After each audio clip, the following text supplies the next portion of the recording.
నమస్తే రైతు సోదరులకు శుభోదయం. నేలతల్లి కార్యక్రమానికి స్వాగతం. వారం వారం రైతుల భూ సమస్యలు, వాటి పరిష్కార మార్గాలు, చట్టాలు ఏం చెబుతున్నాయి, కొత్త చట్టాలు ఎలా ఉన్నాయి వంటి విభిన్న అంశాలపై మీ భూమి మీ హక్కు కార్యక్రమం ద్వారా సలహాలు, సూచనలను అందించే ప్రయత్నం చేస్తోంది మీ నేలతల్లి కార్యక్రమం. భూచట్ట న్యాయ నిపుణులు సునీల్ కుమార్ గారి ఆధ్వర్యంలో అనేక భూ సమస్యలకు ఇప్పటి వరకు ఎన్నో పరిష్కార మార్గాలను చూపించే ప్రయత్నం చేస్తున్నాము. ఈ కార్యక్రమానికి రైతులు, భూ యజమానుల నుంచి విశేష స్పందన లభిస్తోంది. వారి వారి వ్యవసాయ భూములకు సంబంధించిన అనేక సమస్యలను రైతులు నేలతల్లి ముందుంచుతున్నారు. ఈ కార్యక్రమంలో రైతుల నుంచి వెలువడిన కొన్ని కీలకమైన సందేహాలను నిపుణులు సునీల్ కుమార్ గారి పరిష్కార మార్గాలేమిటో ఇప్పుడు తెలుసుకుందాం. నమస్తే, నేలతల్లి కార్యక్రమానికి స్వాగతం. నేలతల్లి కార్యక్రమానికి వచ్చిన అనేక ప్రశ్నలలో కొన్ని ప్రశ్నలను ఇవాళ మన తెలుగు రాష్ట్రాల్లో సుపరిచితులైన భూచట్ట న్యాయ నిపుణులు సునీల్ కుమార్ గారి చేత సరైన పరిష్కార మార్గాలను, సూచనలను మీకు అందించే ప్రయత్నం చేస్తుంది నేలతల్లి బృందం.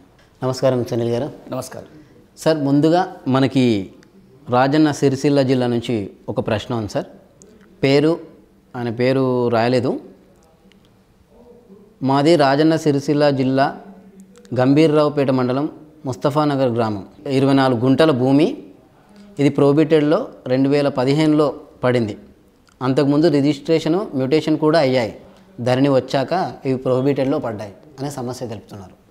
అంటే ఇప్పుడు ప్రొహిబిటెడ్లో ఏ కేటగిరీలో పడింది అనేది ముఖ్యం.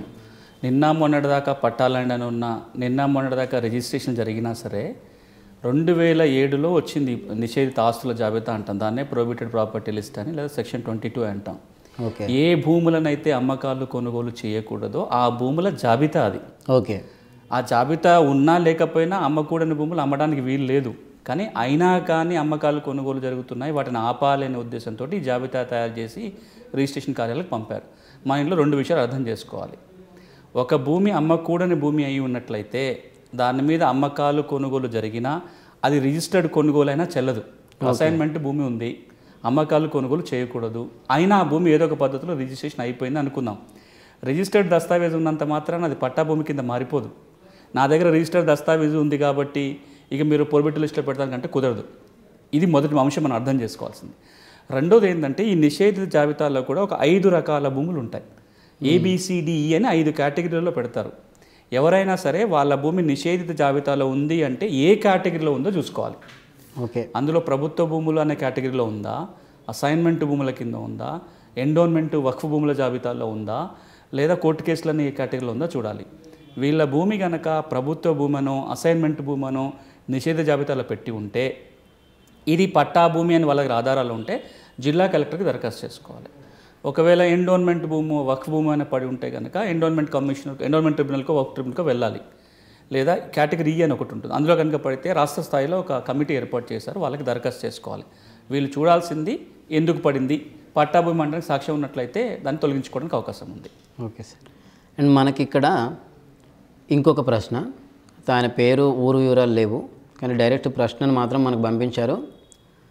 మా నాన్న పేరు ఉన్న భూమి మా నాన్న చనిపోయిన తర్వాత మా అమ్మ అమ్మినట్టు రిజిస్ట్రేషన్ చేసుకున్నారు. అయితే ఇక్కడ మా అమ్మ సంతకం, వేలిముద్ర ఫోర్జరీ చేశారు. నేను ఎవరిని సంప్రదించాలి? దీన్ని ఎలా మళ్ళీ నా పేరు మీద చేసుకోవాలి? నాకు అవకాశం ఉందా? ఇప్పుడు మన కార్యక్రమాలకు చాలాసార్లు కూడా ఇట్లాంటి ప్రశ్నలు వచ్చినాయి. అంటే ఏంటంటే, ఒక రిజిస్టర్డ్ దస్తావేజు తప్పుగా రిజిస్ట్రేషన్ జరిగింది, అమ్మే వాళ్ళకి హక్కులు లేకుండా అమ్మిందని, లేకపోతే తప్పుడు సంతకాలతో అమ్మిందని, వేరే భూమి అని చెప్పి ఈ భూమి అమ్మిందని, రకరకాల పద్ధతుల్లో ఒక రిజిస్ట్రేషన్ దస్తావేజు తయారైపోయింది. ఆ దస్తావేజు ఆధారంగా ఇంకొక వ్యక్తి ఆ భూముల మీద హక్కులు అడుగుతున్నాడు. ఇప్పుడు వీరి దాంట్లో ఏంటి, వాళ్ళ అమ్మగారు అమ్మినట్టుగా చూపిస్తూ ఒక దస్తావేజు రిజిస్ట్రేషన్ జరిగిపోయి దాని ద్వారా ఇతరులకు భూములు వెళ్ళిందని చెప్తున్నారు. మన దేశంలో ఒక దస్తావేజు కనుక రిజిస్ట్రేషన్ జరిగిపోయిన తర్వాత అది తప్పుగా కనుక రిజిస్ట్రేషన్ జరిగి ఉంటే, అమ్మే వాళ్ళకి హక్కులు లేకుండా రిజిస్ట్రేషన్ జరిగినా, ఫేక్ పత్రాలు పెట్టుకొని చేసినా, మీ పేరు చెప్పి నన్ను చెప్పి నేను వెళ్ళిపోయి మీ సంతకాలు నేను పెట్టింది, ఇట్లా ఏ విధంగా రిజిస్ట్రేషన్ జరిగినా ఆ దస్తావేజుని రద్దు చేసే అధికారము సివిల్ కోర్టుకే ఉంటుంది. వాళ్ళు చేయాల్సిన పనుల్లో ఏంటంటే, ఆ దస్తావేజును రద్దు చేయమని, ఆ భూమి మాదే అని నిరూపించుకోవడానికి సివిల్ కోర్టులో కేసు వేయాలి. ఒకవేళ భూమి కూడా వాళ్ళ చేతికి వెళ్ళిపోయి ఉన్నట్లయితే, భూమి వీళ్ళ చేతిలో ఉండి వాళ్ళకి దస్తావేజ్ ఉంటేనేమో ఈ కేసు సరిపోతుంది. ఒకవేళ భూమి కూడా అవతల వాళ్ళ చేతికి వెళ్ళిపోయి ఉంటే రికవరీ సూట్ కూడా వేసుకోవాల్సి వస్తుంది. వాళ్ళు వాళ్ళ దగ్గరలో ఉన్న జూనియర్ సివిల్ జడ్జి కోర్టుకు వెళ్ళి కేసు వేసుకోవాల్సి ఉంటుంది. అంటే ఈయన ఇక్కడ ఏపీఓ తెలంగాణలో మెన్షన్ చేయలేదు. ఎక్కడైనా ఇది మనం ఈ వ్యవస్థ దేశంలో ఎక్కడైనా అంతే. భారతదేశంలో ఏ రాష్ట్రంలోనైనా డీడ్స్ రిజిస్ట్రేషన్ సిస్టమే ఉంది. ఒక డీడ్ కనుక తప్పుగా రిజిస్ట్రేషన్ అయితే రిజిస్ట్రేషన్ అయిన డీడ్ని రద్దు చేసే అధికారం కేవలం సివిల్ కోర్టులకే ఉంటాయి. వివరాలు: మా మావయ్య గారి మేనమామకి మిలిటరీ వాళ్ళకి ఇచ్చే పొలం చుట్టూ పట్టా ఇచ్చారు. పట్టాదారు మరణించిన తర్వాత ఏకైక వారసురాలైన కూతురు అల్లుడు పేరున సుమారు 30 సంవత్సరాల క్రితం పట్టాదారు పాస్ పుస్తకాలు ఇచ్చారు. అప్పటి నుంచి 30 సంవత్సరాల నుండి భూమి శిస్తు కూడా వీరే కట్టుకోమన్నారు. భూమి కూడా ఈరోజు వీరి స్వాధీనంలోనే ఉంది అని అంటున్నారు. మామయ్య గారి మేనమామకి మిలిటరీ వాళ్ళకి ఇచ్చే పొలం పట్టా ఇచ్చారంట. ఇప్పుడు అది ఎక్స్ సర్వీస్ మ్యాన్ కోటా అని ఉంటారు. వాళ్ళు జరిగిందంటే ఎక్స్ సర్వీస్ మ్యాన్ ద్వారా వీళ్ళకి వచ్చింది, వారసులకు వచ్చింది. ఇప్పుడు వాళ్ళకున్న సమస్య ఏంటో రాయలేదు. నిషేధిత జాబితాలో కనుక ఉంటే రూల్ ఏంటంటే ఎక్స్ సర్వీస్ మ్యాన్ మాజీ సైనికులకు ఇచ్చిన ప్రభుత్వ భూమి 10 సంవత్సరాల తర్వాత అమ్ముకునే హక్కులు ఉంటాయి. ఆ ఫస్ట్ ఇచ్చిన భూమి ఎప్పుడైతే పట్టా ఉందో ఆ పట్టా ఇచ్చి 10 సంవత్సరాలు కనుక గడిచిపోయి ఉన్నట్లయితే ఆ కేటగిరీలో జిల్లా కలెక్టర్ దరఖాస్తు పెట్టుకుంటే నిషేధిత జాబితాల నుంచి తొలగిస్తారు. నిషేధిత జాబితాల నుంచి తొలగించాలంటే 2 అంశాలు నిరూపించుకోవాలి. ఒకటి, పట్టా ఇచ్చి 10 ఏళ్ళు దాటిపోయింది అనేది నిరూపించుకోవాలి. 2, అది అసలు ఎక్స్ సర్వీస్ మ్యాన్ కోటాలో ఇచ్చారని నిరూపించుకోవాలి. ఈ 2 కనుక ఆధారాలతో జిల్లా కలెక్టర్కి దరఖాస్తు పెట్టుకుంటే తప్పకుండా అది నిషేధిత జాబితాలను తొలగించుకోవడానికి అవకాశం ఉంది. అండ్ మరొక ప్రశ్న అండి, భువనగిరి జిల్లా, యాదాద్రి జిల్లా, నాకు చెందిన 1 ఎకరం భూమి ధరణిలో కనిపించట్లేదు.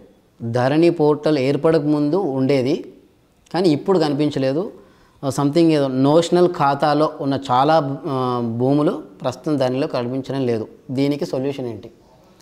అంటే ఇప్పుడు మనకు పాత పాస్ పుస్తకం ఉండి దాంట్లో ఉన్న విస్తీర్ణం కనుక కొత్త పాస్ పుస్తకంలో రాకపోతే కొన్ని సందర్భాల్లో సర్వే నెంబర్ వస్తుంటుంది, కొంత విస్తీర్ణం తగ్గిపోతుంది. సర్వే నెంబర్ 6, 3 ఎకరాల భూమి నాకు పాత పాస్ పుస్తకంలో ఉండేది. కొత్త పాస్ పుస్తకం వచ్చిన తర్వాత 3 ఎకరాలు కాస్త 2 ఎకరాలు అయింది. అది కొన్ని సందర్భాల్లో అయి ఉంటుంది. కొన్ని సందర్భాల్లో మొత్తం సర్వే నెంబరే మాయమైపోయింది. నాకు 4 సర్వే నెంబర్లో భూములు ఉన్నాయి. 6వ సర్వే నెంబరు, 14, 20, 24 సర్వే నెంబర్లో భూములు ఉన్నాయి. 6వ సర్వే నెంబర్ మొత్తమే మాయమైపోయింది. అట్లాంటి సందర్భంలో కనుక మీకు హక్కులుండి ఈ రికార్డుల్లో విస్తీర్ణం తగ్గటం కానీ సర్వే నెంబర్లు మాయమవటం కానీ అయినట్లయితే ధరణి వెబ్సైట్ ద్వారా దరఖాస్తు పెట్టుకోవాలి. అందులో ఒక ఆప్షన్ ఉంటుంది, missing survey number, missing extent, 2 వేరు కేటగిరీస్లో అక్కడ మనకు వెబ్ ఆప్షన్ ఇచ్చారు. అందులోకి వెళ్ళి దరఖాస్తు పెట్టుకుంటే జిల్లా కలెక్టరే దాని మీద నిర్ణయం తీసుకోవాలి. జిల్లా కలెక్టర్ ఇది నిజంగానే భూమి మిస్ అయింది, హక్కులు ఉన్నాయని కనుక భావించినట్లయితే ఈ ల్యాండ్ మళ్ళీ తిరిగి కొత్త పాస్ పుస్తకాలు ఎక్కిస్తారు. లేదా ఏదైనా వివాదం ఉన్నా, అది ప్రభుత్వ భూమి అయినా పాలలతోటో ఇంకేదైనా వివాదం ఉన్నట్లయితే సివిల్ కోర్టుకు వెళ్ళండి అని ఎండోర్స్మెంట్ ఇస్తారు. ఇప్పుడు వీళ్ళు చూసుకోవాల్సింది ఏంటంటే వారికి భూమి ఏ విధంగా సంక్రమించింది, పాత రికార్డులు ఏం చెప్తున్నాయి, వాస్తవంగా ఇప్పుడు భూమిలో ఎవరున్నారు, ఇవన్నీ సక్రమంగా ఉన్నట్లయితే ధరణి పోర్టల్ ద్వారా జిల్లా కలెక్టర్కి దరఖాస్తు పెట్టుకోవాలి.